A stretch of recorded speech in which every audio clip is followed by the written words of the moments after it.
April 7th, 1972, 4:30 in the morning. Umberto's Clam House, 129 Mulberry Street, Little Italy. Joseph Gallo sat with his back to the wall, celebrating his 43rd birthday with his new wife Sina, his sister Carmela, his stepdaughter Lisa, and his bodyguard Pete the Greek. They'd just come from the Copacabana, where comedian Don Rickles had wished Joey a happy birthday from the stage. The night felt like a celebration, like vindication. Joseph Luparelli, a Colombo family associate, sat at the bar nursing a drink. When he saw Gallo walk in, he immediately left and walked 2 blocks to a Colombo hangout. Within minutes, he'd recruited 4 men, Carmine DiBiase, Philip Gambino, 2 others whose names were never confirmed. They grabbed their weapons and headed for Umberto's. The gunman entered through the side door. 20 rounds exploded through the dining room. Gallo flipped a table on its side and pulled his own weapon, returning fire while moving toward the door, trying to draw the shooters away from his family. The bullets found him anyway. Back, elbow, buttocks. He staggered out onto Mulberry Street and collapsed on the sidewalk. Police arrived within minutes. Gallo died at the scene, blood pooling on the pavement where countless tourists would walk for decades to come. He'd lived exactly 43 years. Born April 7th, 1929, died April 7th, 1972. A birthday that became a death day. This is the story of how Joe Gallo challenged the most fundamental rule of the American Mafia. You don't kidnap your own bosses. You don't declare war on your family. You don't recruit black gangsters when the mob is whites only. You don't become friends with celebrities when you're supposed to stay invisible. And you absolutely don't think you can rewrite the rules just because you read Camus in prison. But Crazy Joe did all of that, and it got him exactly what everyone warned him it would: a table in Little Italy and a bullet-riddled corpse on the street. Joseph Gallo was born April 7th, 1929, in Red Hook, Brooklyn, the second son of Umberto and Mary Gallo. Red Hook was a tough waterfront neighborhood where longshoremen worked the docks and street gangs controlled the corners. Umberto had been a bootlegger during Prohibition, running liquor and building connections with organized crime. He'd invested his earnings into a loan sharking business. He didn't discourage his 3 sons, Joey, Larry, and Albert, from following him into the life. Joey was trouble from the start.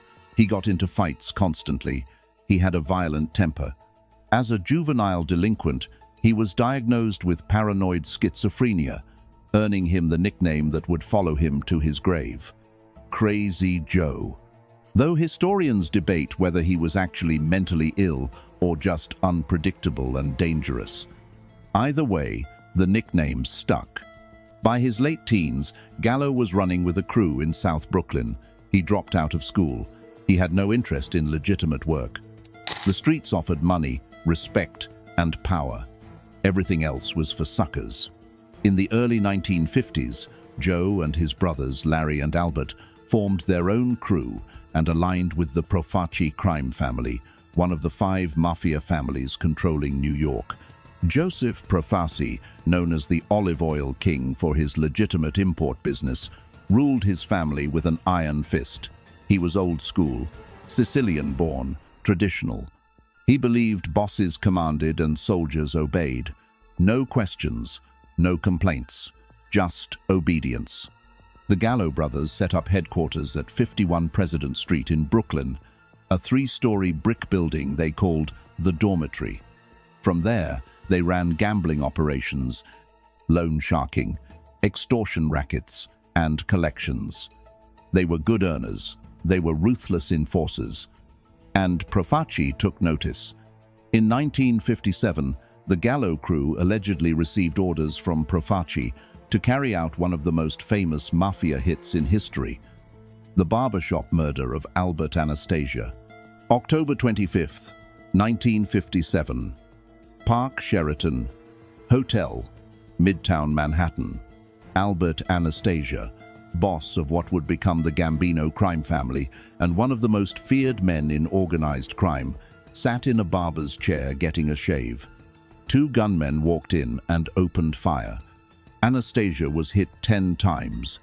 He died in that chair. Police never officially solved the murder, but FBI informants later reported hearing one of the hitmen brag about it. The informant told his handlers the killer joked, "From now on, you can just call the five of us the barbershop quintet." That man was reportedly Joe Gallo. After the Anastasia hit, the Gallo crew expected rewards, more territory, higher positions, a bigger cut of the profits. They'd just eliminated one of the most powerful mobsters in America on Profaci's orders. Surely that counted for something. It didn't. Profaci saw things differently. He was the boss. He didn't owe his soldiers explanations or bonuses. They'd done their job. That was reward enough. Besides, this was the early 1960s, when mob bosses were respected and obeyed without question. Who would be crazy enough to challenge that? Crazy Joe Gallo. That's who. The Gallo brothers grew increasingly frustrated with their treatment. They were bringing in serious money for the Profaci family, but keeping almost nothing. Profaci demanded tribute payments from all his captains and crews. The Gallos were earning tens of thousands monthly, but paying a huge percentage straight to Profaci. They felt exploited, disrespected, taken for granted. In late 1960, tensions exploded. The Gallos decided to do something unprecedented in Mafia history. They kidnapped their own bosses. February 27, 1961. The Gallo crew grabbed 4 top Profaci family members: underboss Joseph Magliocco, Profaci's brother Frank, Captain Salvatore Musacchia, soldier John Simone. They held them hostage and made demands. The Gallos wanted a fairer financial arrangement. They wanted more respect. They wanted what they believed they'd earned. The audacity shocked the entire New York underworld. Kidnapping rival gangsters was one thing. Kidnapping your own family leadership was insane. It violated every code, every tradition, every rule of conduct that held the Mafia together. Frank Sheeran, the hitman later made famous in The Irishman, would say about this incident, "I don't know how he got away with that. You don't get away with that. You do that, you die." But initially, Gallo did get away with it. After weeks of negotiation, Profaci and his consigliere Charles Lo Cicero cut a deal. The hostages were released unharmed. The Gallos received promises of better financial terms and no retaliation. Profaci had no intention of keeping that promise. What followed was the First Colombo War, though the family was still called the Profaci family then.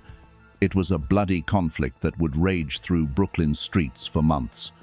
Profaci aligned with Joseph Bonanno, boss of another New York family, to crush the Gallo rebellion. The Commission, the Mafia's governing body, pressured Profaci to end it. The violence was drawing too much attention, too much heat. But Profaci refused to back down. He wanted the Gallos destroyed. On August 20th, 1961, Profaci gunmen struck. Joseph Gioielli, known as Joe Jelly, a Gallo loyalist, was shot and killed.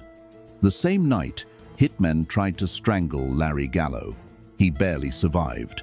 Carmine Persico, who'd been allied with the Gallos but switched sides, led the attack on Larry. From that moment on, the Gallos called Persico the Snake. The Gallos retreated to the dormitory and fortified it. Bars on windows, armed guards, 24-hour security. They were at war with their own family, outgunned and outnumbered. In late 1961, authorities charged Joey Gallo with conspiracy and attempted extortion. The case stemmed from shakedowns unrelated to the war.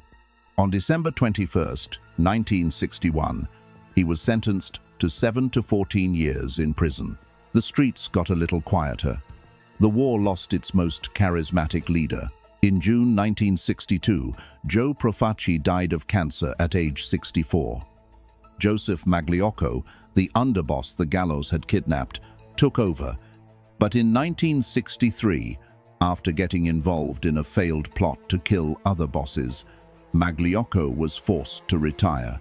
The family passed to Joseph Colombo, one of the 4 men the Gallos had held hostage back in 1961. The irony was thick. The man the Gallos had kidnapped now controlled their fate. While Joey sat in prison, a truce was brokered.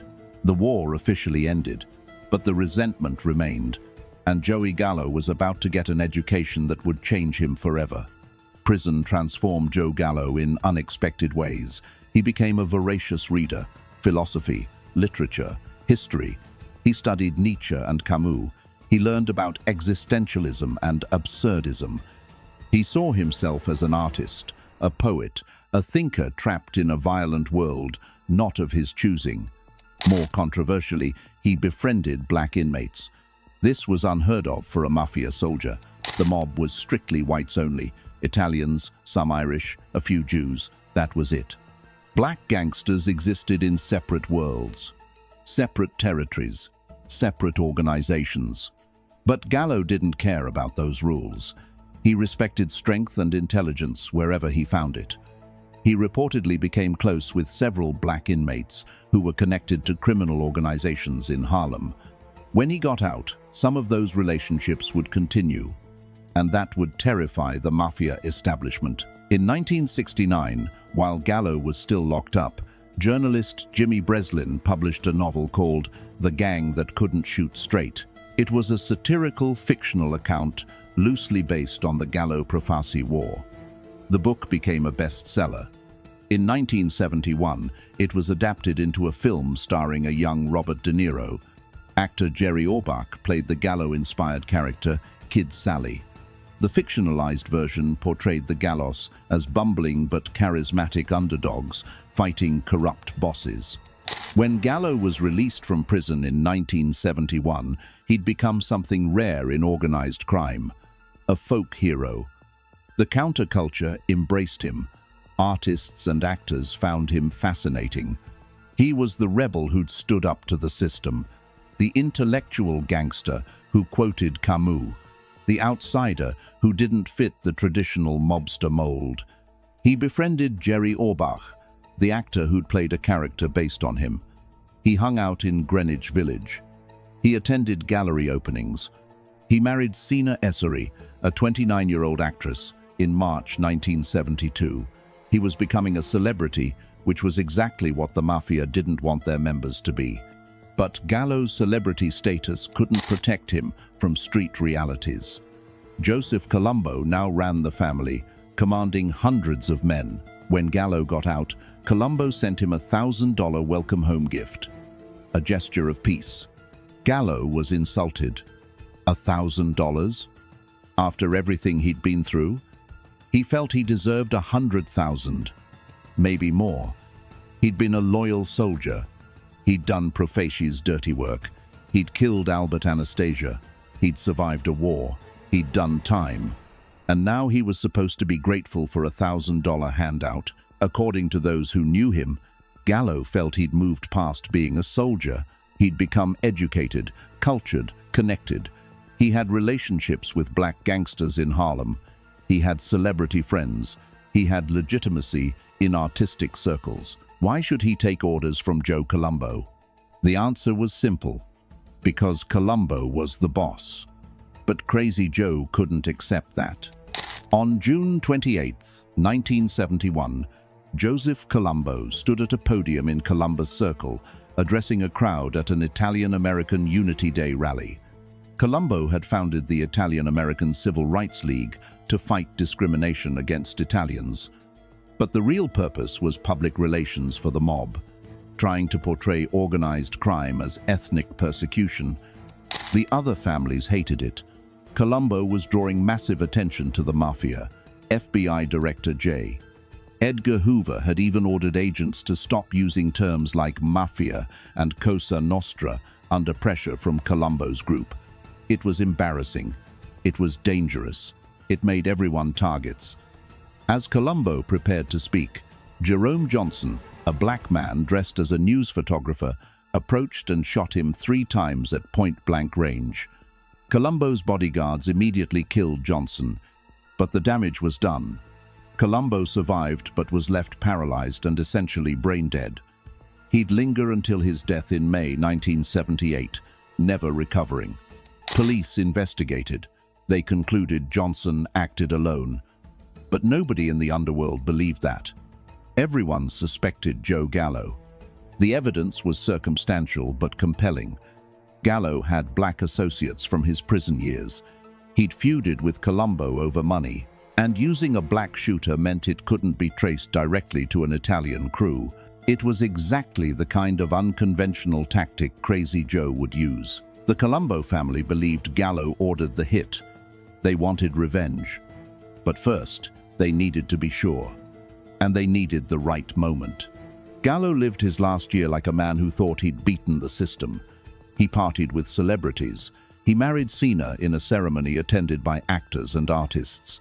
He frequented the hottest clubs in Manhattan. He acted like rules didn't apply to him. On the night of April 6, 1972, Gallo celebrated his 43rd birthday at the Copacabana nightclub. Don Rickles was performing. Jerry Orbach and his wife were there. Rickles toasted Joey from the stage. It was glamorous, public, exactly the kind of attention the mob told its members to avoid. After the show, Gallo's group moved to Umberto's Clam house in Little Italy. It had only been open 2 months. It was owned by Matthew Ianiello, known as Matty the Horse, a mob-connected restaurateur. Gallo thought he'd be safe there. Little Italy had an unwritten rule: no bloodshed in the old neighborhood. It was sacred ground. But Joseph Luparelli didn't care about sacred ground. When he saw Gallo enter, he made his decision. Within minutes, the hit team was assembled. They entered Umberto's through the side door. Eyewitnesses later reported seeing Carmine Di Biasi, known as Sonny Pinto, leading the attack. Philip Gambino was identified as being there. 2 other shooters were never positively identified, possibly out-of-town contractors brought in specifically for the job. 20 rounds tore through the restaurant. Gallo grabbed his gun and returned fire while overturning a table for cover. His bodyguard, Pete the Greek, emptied his weapon trying to protect him. But there were too many shooters, too many bullets. Gallo was hit in the back, elbow, and buttocks. He stumbled toward the door and made it to the sidewalk before collapsing. Witnesses heard him gasping for air. Police arrived within minutes, but it was too late. Joey Gallo died on Mulberry Street, blood staining the pavement. The Nevada Daily Mail reported that Matthew Ianiello, the restaurant owner, dove into the kitchen and lay on the floor with his hands over his eyes as the shooting started. Afterward, Pete the Greek allegedly pushed a gun in Ianiello's face and pulled the trigger repeatedly, but the weapon was empty. He'd used all his bullets trying to save Joey. 3 days later, Gallo's funeral was held in Brooklyn under heavy police surveillance. His sister Carmela stood over his open coffin and declared, "The streets are going to run red with blood, Joey." She was right.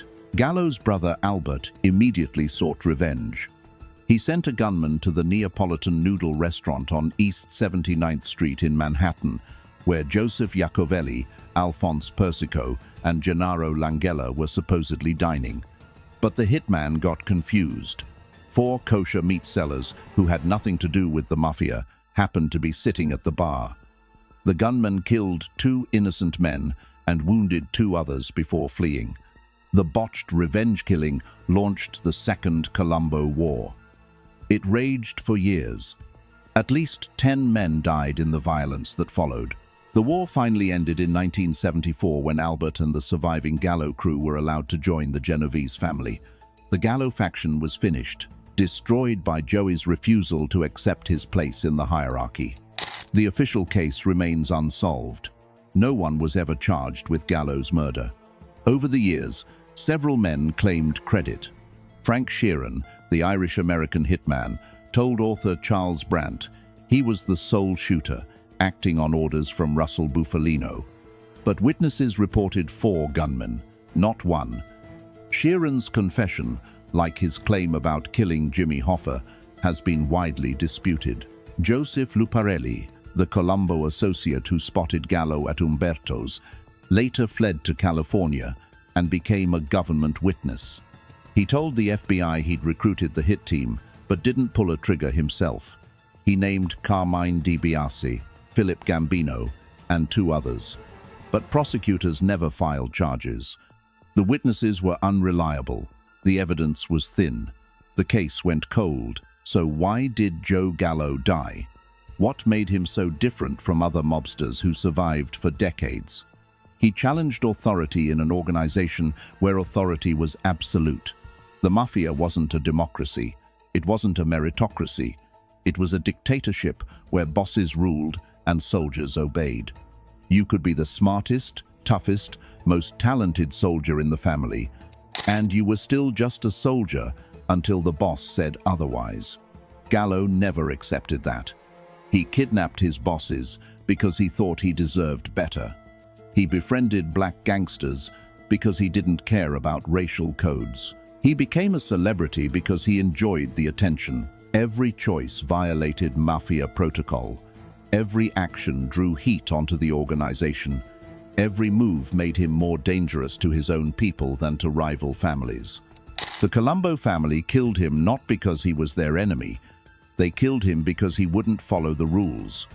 And in the Mafia, that's a death sentence. Bob Dylan immortalized Gallo in a song called Joey on his 1976 album, Desire. The lyrics painted Gallo as a folk hero, a rebel fighting corrupt bosses. One day they blew him down in a Clam bar in New York, Dylan sang. The romanticized version appealed to people who saw Gallo as an outsider challenging a corrupt system. But the reality was messier. Gallo wasn't a hero. He was a violent criminal who'd killed people, extorted businesses, and terrorized neighborhoods. The fact that he read Camus didn't erase his crimes. The fact that celebrities found him charming didn't make him less dangerous. What made Gallo fascinating wasn't that he was good. It's that he was complex. A paranoid schizophrenic who became a philosophical reader. A brutal enforcer who befriended actors. A rebel who challenged his family's leadership and paid for it with his life. Umberto's Clam house remained in business for decades, eventually relocating to the corner of Broome and Mulberry Streets. The bullet holes in the original location's walls were repaired. The blood was cleaned from the sidewalk. Life went on in Little Italy like Joey Gallo had never been there. But for years, tour guides brought visitors to the spot where he died. They'd point to the pavement and tell the story. The birthday celebration, the gunman, the 20 rounds, the stagger to the street, the collapse, the blood. Tourists took photos standing where Crazy Joe breathed his last. In 2013, the New York Times interviewed Robert Ianiello Jr., who was running Umberto's by then. He told the reporter, "It's not a movie. Somebody lost their life." But the fascination persisted. The murder had become mythology. Joe Gallo's legacy in organized crime is complicated. He proved you could challenge authority and survive for a while. You could kidnap your bosses and negotiate a truce. You could befriend who you wanted and go where you pleased. You could even become famous. For a time. But the ending was always the same. The Mafia doesn't forgive. It doesn't forget. It waits until you're vulnerable, and then it settles accounts. Joey had 10 years between his prison release and his death. 10 years where he thought he'd beaten the system. 10 years where he lived like rules didn't apply. Then, on his 43rd birthday, the rules caught up with him. In a Clam bar. In Little Italy. With his family watching. Just like he'd allegedly arranged for Joe Colombo to be shot in front of witnesses. Just like the Mafia had taught him. Violence answered with violence. Betrayal answered with betrayal. Challenge answered with death. Crazy Joe Gallo wanted to rewrite the rules of the American Mafia. He wanted a multiracial crime family. He wanted artistic legitimacy. He wanted respect without earning it through traditional channels. He wanted to be a boss without doing the time as a subordinate.